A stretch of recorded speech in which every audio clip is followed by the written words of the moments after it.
크게 아멘으로 화답합니다. 할렐루야. 따라하시겠습니다. 잃어버린 비전을 회복하라. 감리교 신학대학교 4학년 때의 일입니다. 전교생 신학과 120명 전원이 제주도 수학 여행을 갔습니다. 여정은 길었습니다. 목포까지 열차를 타고 내려갔습니다. 목포에서 제주도까지 큰 선박을 이용했는데 7시간 이상 걸렸던 것 같습니다. 지금 생각해 보면 세월호 선박과 구조가 같은 선박이 아니었는가 하는 생각이 듭니다. 전교생이 한라산 등정을 했습니다. 일행이 많다 보니 시간이 더 많이 걸렸습니다. 여러 시간 올라갔습니다. 거의 다 정상에 다가가고 있었던 것 같습니다. 그런데 살다 보면 돌발 사태라고 하는 것이 있죠. 당시 봄이었고 4월이었는데 폭설이 어마어마하게 내렸습니다. 순식간에 입산 금지가 되었습니다. 굉장히 고생해서 많이 올라갔는데 다시 하산했습니다. 그 당시 억울한 마음이 아주 컸습니다. 우리나라에서 제일 높은 산에 올라간다는 기대가 있었습니다. 물론 남북한 따져서 백두산이 2744m 가장 높지요. 그런데 우리나라 육지로 따졌을 때는 지리산이 1915m로 가장 높습니다. 그런데 제주도도 분명 대한민국 땅입니다. 그래서 산 높이의 순위가 뒤바뀝니다. 한라산이 1950m, 우리나라에서 가장 높은 산이죠. 아무튼 그때 저는 우리나라에서 제일 높은 곳으로 간다는 기대가 컸습니다. 그러나 갑자기 입산 금지가 되어 굉장히 억울했습니다. 더 억울한 것은 그 다음 날 놀랍게 산의 눈이 다 녹은 것을 보았습니다. 아주 정말 기이한 섬입니다. 제주도 전역에서 다 한라산 정상이 보입니다. 눈이 다 녹았습니다. 봄에 우리가 등산한 날만 폭설이 내렸다라고 하는 게 몹시 분했습니다. 폭설 때문에 처음부터 안 올라갔으면 억울하지도 않았을 것입니다. 그러나 정상을 코앞에 두고 그날만 입산 금지가 되었다는 것이 아쉬웠습니다. 당시 23살, 23살이었는데 한라산 백록담에 대한 마음을 포기해 본 적이 없습니다. 우리나라에서 제일 지리적으로 높은 곳에 한 번도 안 올라가 본다는 것은 말이 안 된다고 여겼습니다. 마음으로 그동안 얼마나 벼르고 또 벼렀는지 모릅니다. 그러나 기회가 한 번 지나가면 그리 기회가 또다시 잘 오지를 않습니다. 그동안 제주도를 많이 갔지만 등산을 목적으로 가지는 않았습니다. 팀으로, 단체로 주로 갔기 때문입니다. 그러다 드디어 기회가 왔습니다. 3년 전 감리사 협의회에서 제주도로 수련회를 갔습니다. 그런데 도준순 감독님, 감독 목사님이 한라산 등산을 하시겠다는 겁니다. 다른 대부분 목사님들은 다 등산을 안 하겠다는 겁니다. 저와 다른 한 분 목사님 그리고 감독님 셋이서 올라갔습니다. 감독님을 따라 2명이 올라갔습니다. 정상 정복의 절호의 기회가 온 것입니다. 저는 감사한 마음으로 몇 시간 올라갔습니다. 그리고 드디어 27년 만에 정상에 올라갔습니다. 감사한 것은 전날 비가 내려 백록담이 넓고 푸르다는 것이었습니다. 23살에 좌절된 정상 정복이 50세에 이루어진 것입니다. 여러분, 인생의 비전도 마찬가지인 것 같습니다. 인생을 살다 보면 과거에 품었던 비전이 수도 없이 좌절됩니다. 인생이 내 마음대로 되는 것이 어디 있습니까? 목표를 이루는 것보다 목표가 무너지는 경우가 훨씬 더 많을 것입니다. 그러나 경우에 따라 목표를 다시 이루는 경우가 있습니다. 특히 강렬한 소망과 의지를 품을 때 목표를 이룰 기회가 옵니다. 뜻이 있는 곳에 길이 있다는 속담이 있습니다. 뜻이 없으면 기회도 안 오는데 뜻이 있으면 기회도 옵니다. 성전 이전 건축이 우리의 비전입니다. 이 비전은 우리 교회 모든 성도들이 품고 있습니다. 그 비전 성취를 위해 끊임없이 기도해 왔습니다. 그렇게 하니까 하나님께서 성전 이전에 기회들을 주고 계십니다. 누차 말씀드렸다시피 성전 이전터의 가구, 주택들을 다 구입했습니다. 알박기가 하루 오래 버티니까 우리의 비전이 흐릿해지기도 했습니다. 오래 기도하는 것도 지칠 때도 있었습니다. 그러나 하루도 우리 교회는 그 기도를 멈추지 않았습니다. 전 성도들이 한 마음이 되어 한 뜻이 되어 품은 비전을 잃어버리지 않았습니다. 그런 우리의 기도를 들으시고 하나님이 기회를 주셨습니다. 알박기 주택을 구입할 능력도 주셨습니다. 이제 의심 없이 설계 단계로 들어갈 수 있게 되었습니다. 본문에서 부활하신 예수님이 7 제자들에게 나타나셨습니다. 이미 다른 제자들에게 2번 나타나신 후에 재차 7 제자들에게 나타나신 것입니다. 갈릴리 바다에 나타나셨습니다. 거기에 있었던 제자들은 다음과 같습니다. 시몬 베드로와 도마와 나다나엘과 요한과 야고보와 기타 2 제자입니다. 제자들은 예수님이 십자가에 못 박히신 후 낙심했습니다. 예수님이 육신적으로 죽으신 후 제자들이 다 낙심했습니다. 제자로서 가져야 하는 비전을 다 잃어버렸습니다. 천국에 대한 비전, 영혼 구원에 대한 비전을 다 잃어버렸습니다. 제자로서의 사명도 다 잃어버렸습니다. 스승을 더 이상 볼 수도 없었고 믿음도 잃어버렸습니다. 근근히 옛날 직업이나 붙잡고 입에 풀칠을 하는 수준의 삶을 살았을 것입니다. 그런 제자들을 예수님은 방치하지 아니하셨습니다. 제자들이 잃어버린 비전을 회복할 수 있는 기회를 주셨습니다. 예수님이 옛날처럼 그들에게 또 그물을 던지라고 명령을 하십니다. 그들이 그물을 던졌더니 153마리가 잡혔습니다. 예수님은 그 물고기로 조반을 제자들과 함께 하셨습니다. 그들이 조반을 먹은 후에 예수님이 시몬 베드로에게 말씀합니다. 묻습니다. 요한의 아들 시몬아, 네가 이 사람들보다 나를 더 사랑하느냐? 그랬더니 대답을 합니다. 주님, 그렇습니다. 내가 주님을 사랑하는 줄 주님께서 아십니다. 그 말을 듣고 예수님이 베드로에게 말씀하십니다. 내 어린 양을 먹이라. 두 번째 예수님이 베드로에게 같은 질문을 하십니다. 베드로가 같은 대답을 합니다. 그때 예수님이 베드로에게 말씀하십니다. 내 양을 치라. 그리고 예수님이 세 번째 같은 질문을 하십니다. 그때 베드로가 근심하면서 같은 대답을 합니다. 그때 예수님이 말씀하십니다. 내 양을 먹이라. 내가 진실로 진실로 네게 이르노니 네가 젊어서는 스스로 띠뛰고 원하는 곳으로 다녔거니와 늙어서는 네 팔을 벌리리니 남이 네게 띠띠우고 원하지 아니하는 곳으로 데려가리라. 이 예수님의 말씀이 강조하는 것이 무엇일까요? 그것은 예수님이 다시 베드로에게 사명을 맡기셨다는 것입니다. 주님은 양떼들을 여전히 베드로에게 맡기신 것입니다. 예수님은 처음서부터 베드로를 택하셨습니다. 그런데 베드로는 예수님을 부인하고 사명을 잃어버린 적이 있습니다.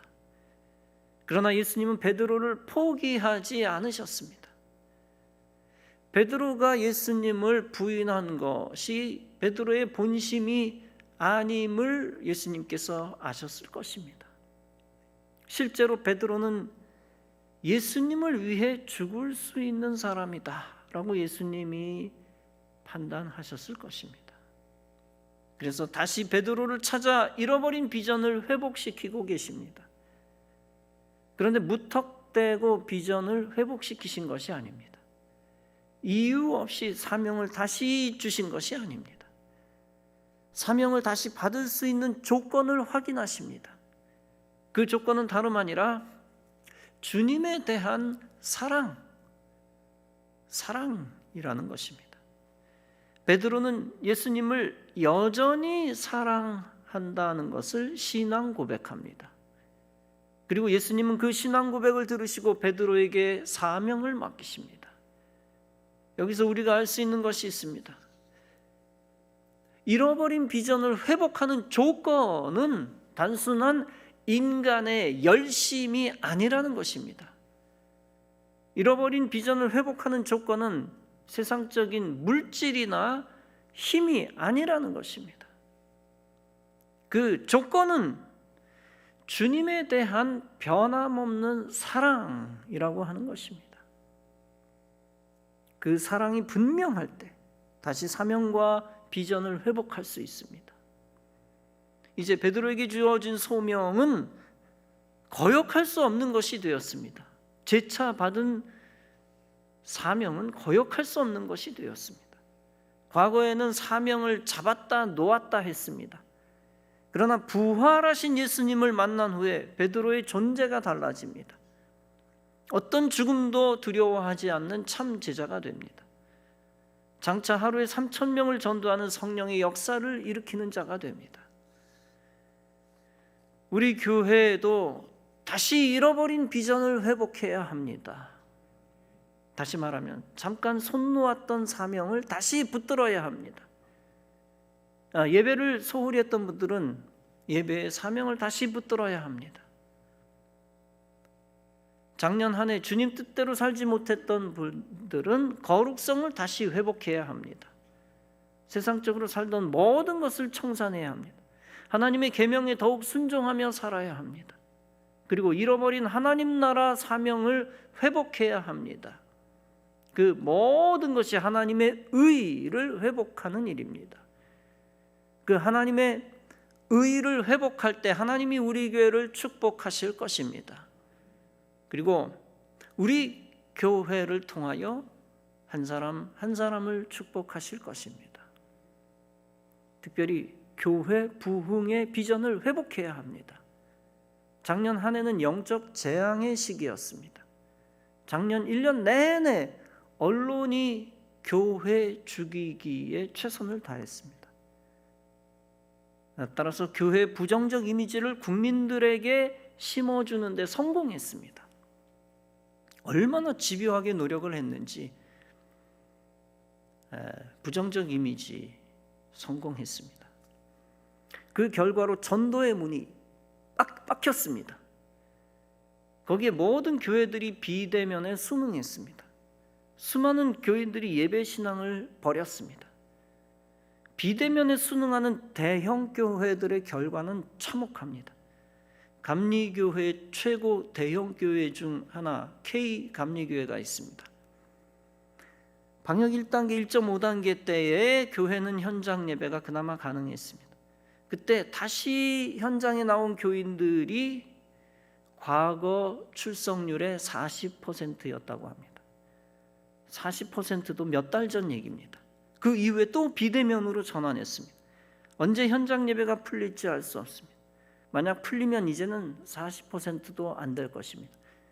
한 30% 될 겁니다. 코로나 독감 방역 재앙으로 인해 많은 영적 재앙이 온 것입니다. 하나님과 더 이상 대면하지 못하는 사람들이 만들어진 것입니다. 한국교회가 많은 영혼들을 잃어버렸습니다. 전도의 기회도 다 잃어버렸습니다. 예배의 기회도 다 잃어버렸습니다. 교회 성장의 기회도 다 잃어버렸습니다. 교회 성장은 고사하고 이제 수많은 교회들이 사라질 판입니다. 목회자 평신도들이 사명을 잃어버렸습니다. 하나님 집에서 모이질 않는데 무슨 사명이 나옵니까? 궁극적으로는 하나님 나라 비전을 잃어버렸습니다. 건축하려는 교회들이 다 건축의 비전을 잃어버렸습니다. 도시를 성시화하겠다는 비전을 기독교 연합회가 잃어버렸습니다. 전도와 영혼 구원에 대한 비전을 잃어버렸습니다. 기독교 문화를 세상에 꽃 피우겠다는 비전도 잃어버렸습니다. 하나님의 말씀으로 마귀 문화를 척결해야 되겠다는 비전도 잃어버렸습니다.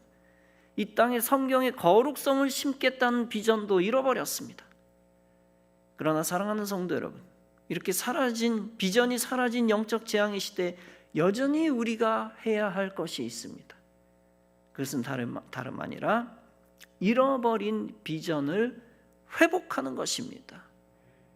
이 땅에서 하나님의 영광을 회복하는 것입니다. 우리의 존재의 의미와 사명을 회복하는 것입니다.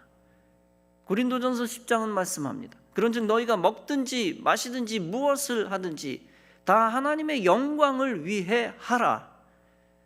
하나님의 영광, 그것이 우리의 유일한 비전입니다. 여러분, 하나님의 영광은 죽지 않았습니다. 우리가 잃어버린 하나님의 영광을 다시 회복시킬 수 있습니다. 사명 있는 우리 교회가 하나님의 영광을 다시 회복시킬 수 있습니다.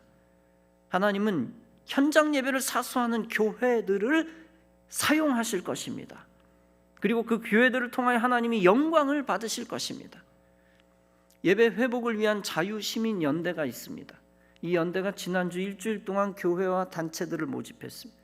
예배 회복을 위한 행정소송에 참여할 교회 및 단체입니다. 이에 지난주 4일 총 497교회가 동참 의사를 밝혔습니다. 이에 대전, 부산 등 광역단체별로 추가로 행정소송을 진행할 방침입니다. 물론 우리 예광교회도 동참했습니다. 특히 부산의 훌륭한 목사님이 거룩한 저항을 시작했습니다. 부산 세계로교회 목사님입니다. 그분이 정부의 부당한 교회 탄압에 대해 영적 전쟁을 선포했습니다. 지난주 주일 손현보 목사님은 다음과 같이 말했습니다. 감염법 지침대로 십자가를 철거해보라. 우리는 예배를 드릴 것이다. 정부가 지침을 바꾸어 20명 이하로 제한한 것은 독재 국가에서나 있을 수 있는 일이다. 그분은 계속 말을 이어갑니다. 우리는 장로들과의 회의를 통하여 방역수칙을 준수하면서 대면 예배를 계속 드릴 것이다. 5,000명이 들어갈 수 있는 교회지만 정부가 12월에 권장한 20%인 1,000명이 예배 드리겠다. 어떤 면에서 대형 교회 가운데서는 유일하게 잃어버린 비전을 회복한 교회입니다. 이 한 분의 선포가 얼마나 중요한지 모릅니다. 이런 분들이 있기 때문에 아직 한국교회 소망이 있는 것입니다. 이제 현장 예배를 회복하는 교회들이 더욱 풍성해질 것입니다. 그러면 숨은 사명자들이 다시 비전을 이루기 위해 일어설 것입니다. 마귀의 권세는 더욱 힘을 잃어갈 것입니다. 그러면 영혼 구원의 운동이 다시 일어날 것입니다. 전도하는 역사가 일어날 것입니다. 세계 선교하는 역사도 다시 일어날 것입니다. 신년 축복 영시 예배에 성도들이 기도 카드를 내었습니다. 한 집사님이 이런 기도를 썼습니다. 선교하고 싶습니다. 주님, 선교의 하늘길을 열어주세요. 얼마나 소망이 넘치는 기도 제목인지 모릅니다. 잃어버린 선교의 비전이 회복되기를 꿈꾸는 기도입니다. 지금은 항공사들이 도산하는 시대입니다. 아직은 하늘길이 점점 더 닫히고 있습니다. 무역의 통로도 점점 더 닫히고 있습니다.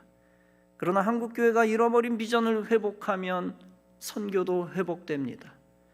심지어 그 비전 때문에 경제의 길도 회복됩니다. 하나님은 그냥 하늘길을 열어주시지 않습니다. 나라 사이의 무역의 길도 그냥 열어주시지 않습니다. 나라들이 정치를 잘해야 하늘길이 열리는 것이 아닙니다. 선교 국가들이 선교의 비전을 회복할 때 주께서 하늘길도 열어주시는 것입니다. 먼저 이 땅에서 하나님의 영광이 회복될 때 하늘길도 열리는 것입니다. 먼저 그리스도의 몸, 교회의 명예가 회복되어야 합니다. 그때 비로소 하나님이 경제의 문도 열어주시는 것입니다. 교회를 계속 찍어내릴수록 경제는 곤두박질 칠 것입니다. 예배를 탄압할수록 백성들은 굶어 사방에서 아우성 칠 것입니다. 하나님과 예수님을 망령되이 일컫고 미워할수록 이 땅에 저주가 가득할 것입니다. 반대로 마귀가 힘을 잃고 교회들이 일어설 때 저주가 사라질 것입니다. 관공서에서 예배가 회복될 때 이 나라의 축복이 임할 것입니다. 순식간에 경제 문제가 해결되고 바이러스도 사라질 것입니다.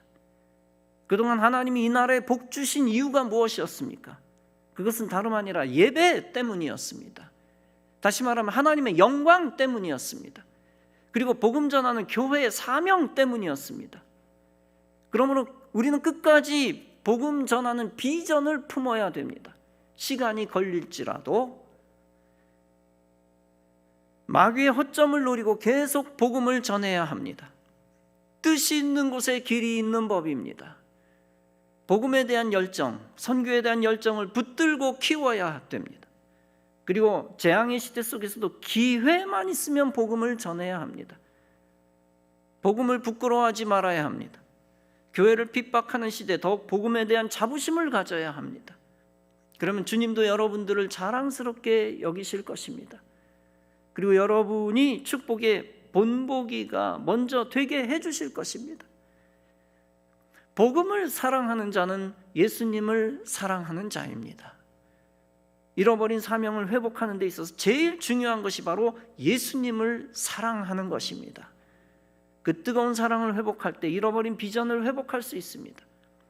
열왕기하 6장에 엘리사와 제자들이 나옵니다. 제자들이 선지 학교를 확장하는 공사를 시도합니다.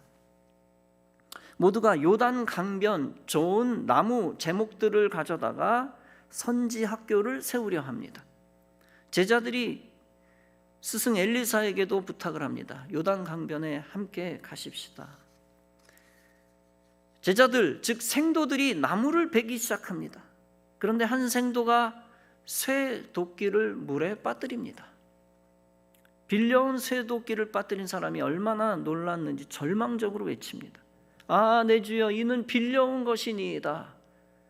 가뜩이나 빈궁한 생활에 도끼값까지 물어줘야 되었습니다.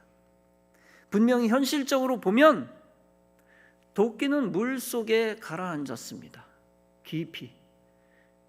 도끼를 건져 올릴 가능성은 제로라는 겁니다. 그런데 이 젊은이는 엘리사에게 도움을 요청을 합니다. 엘리사 선지자가 빠진 장소를 묻고 어디에 빠졌느냐 묻고 나뭇가지를 베어 거기에 던집니다. 그러자 하나님의 기적으로 쇠 도끼가 둥실 떠오릅니다.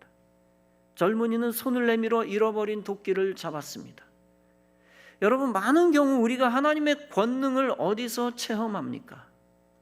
다름 아니라 위기에 몰렸을 때만 체험할 수 있습니다. 그러므로 재앙이야말로 하나님을 만나고 체험할 수 있는 절호의 찬스입니다. 여기서 빌려온 도끼를 영적으로 우리가 곱씹으며 생각할 수 있습니다. 그 빌려온 도끼는 생도들이 붙잡은 사명입니다. 하나님 나라와 교회를 건설하려 비전을 이루는 사명입니다. 그러나 빌려온 도끼날이 나라가 물속에 빠질 수도 있습니다. 이것을 영적으로 보면 사명을 잃어버린 참담한 상황입니다. 이때 생도 입장에서는 어떤 일이 있어도 도끼날을 다시 찾아야 합니다. 가능성이 제로라 할지라도 어떤 일이 있어도 도끼날을 찾아야 합니다. 단순히 도끼날을 찾아야 하는 이유는 경제적인 이유 때문이 아닙니다. 도끼날을 찾아야 제목을 뵐 수 있고 선지 학교를 건축할 수 있습니다. 다행히 생도는 잃어버린 비전을 다시 찾고자 하는 열망을 가졌습니다.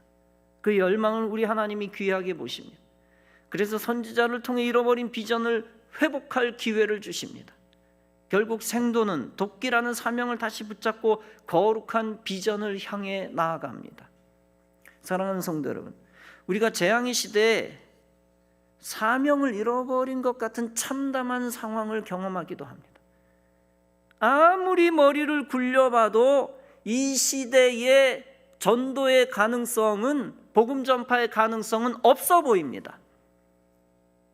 또 교회 회복과 하나님 영광의 회복이 희박해 보이기도 합니다. 그러나 하나님 안에서 불가능한 것은 없습니다. 여러분이 거룩한 비전을 품고 전진하면 하나님이 기적을 주십니다. 주님이 하나님의 사람을 통해 여러분에게 거룩한 무기를 손에 다시 쥐어 주십니다. 즉 여러분이 잃어버린 사명을 여러분 손에 다시 쥐어 주십니다. 그때 여러분은 손에 붙든 사명 가지고 하나님 주신 비전을 성취하시기 바랍니다. 잃어버린 비전을 회복하여 그 비전 붙들고 약속의 땅으로 전진하시기 바랍니다. 약속의 땅에서 성전 이전 건축하고 하나님께 영광 돌리시기 바랍니다. 약속의 땅에서 구원받아야 할 영혼들을 풍성하게 만들어 하나님을 기쁘시게 하시기 바랍니다. 그리고 약속의 땅에서 이 나라를 하나님 중심의 나라로 만드시기 바랍니다. 더 나아가 이 나라를 예배 중심, 교회 중심, 말씀 중심의 나라로 만드시기 바랍니다. 그러면 그런 사명을 가진 여러분의 인생을 하나님이 귀하게 여기실 것입니다. 천국 중심으로 약속의 땅으로 전진하는 여러분들에게 함께 하실 것입니다. 금생과 내생의 복을 주시고 일생 다하는 날까지 가치 있는 존재가 되게 하실 것입니다. 거룩한 비전 바라보고 하나님이 원하시는 사명자가 되셔서 세상을 이기고 하나님의 이름을 높여 가정과 교회와 이 나라까지 살리는 성도 여러분 다 되어지시기를 주님의 이름으로 축원합니다. 기도하시겠습니다.